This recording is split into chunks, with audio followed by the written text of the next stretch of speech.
কি খেলা দেখালো তামিম ইকবাল, সেঞ্চুরির আক্ষেপে থামলো তামিমের ঝলমলে এক ইনিংস। তামিম নাকি বুড়ো হয়ে গেছে, তামিম নাকি চলে না, তারপরও এ কোন তামিম ইকবাল। এদিন এনসিএলে টি-20 দিয়ে প্রায় 7 মাস পর প্রতিযোগিতামূলক ক্রিকেটে ফিরেছেন দেশসেরা ওপেনার তামিম ইকবাল। ফেরার ম্যাচে ব্যাট হাতে 13 রানের বেশি করতে না পারলেও শেষ 2 ম্যাচে ছিলেন দারুণ ছন্দে। এবার তো গেলেন 91 রানের ঝলমলে ইনিংস খেলে। সেঞ্চুরি হাতছাড়া হলেও 6 ছক্কায় আসন্ন বিপিএলে দারুণ কিছু করার বার্তা দিলেন বাঁহাতি এই ব্যাটার। তবে আজ রোববার 15 ডিসেম্বর সিলেট আন্তর্জাতিক স্টেডিয়ামে বরিশালের বিপক্ষে ম্যাচের শুরু থেকেই ব্যাট হাতে চড়াও হন তামিম। তবে সেঞ্চুরি মিসের হতাশা ছিল তামিমের চোখে মুখে।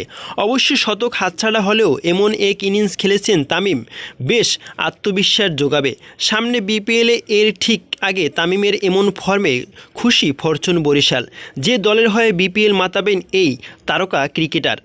তবে এদিন 182 রানের লক্ষ্যে ব্যাট করতে নেমে তামিমের ব্যাটে জয় ভিত গড়ে চট্টগ্রাম। 54 বলে খেলেন 91 রানের অনবদ্য ইনিংস। মেহেদী হাসানের বলে বোল্ড হওয়ার আগে 7-4-এর সঙ্গে মেরেছেন 6টা ছক্কাও। এই ম্যাচের আগে শেষ 3 ম্যাচে তামিম যথাক্রমে খেলেছেন 13, 65 ও 21 রানের ঝলমলে ইনিংস। গতকাল ঢাকা বিভাগের বিপক্ষে ম্যাচে লক্ষ্য কম থাকায় বড় ইনিংস খেলার সুযোগ পায়নি তামিম ইকবাল। তবে তামিমের রানের দেখা পেলেও ব্যাট হাতে জ্বলে উঠতে পারেননি জাতীয় দলের অধিনায়ক নাজমুল হোসেন শান্ত। বরিশালের বিপক্ষে গতকাল 80 রানের ইনিংস খেললেও আজ রংপুরের বিপক্ষে 6 রানের বেশি করতে পারেননি তিনি।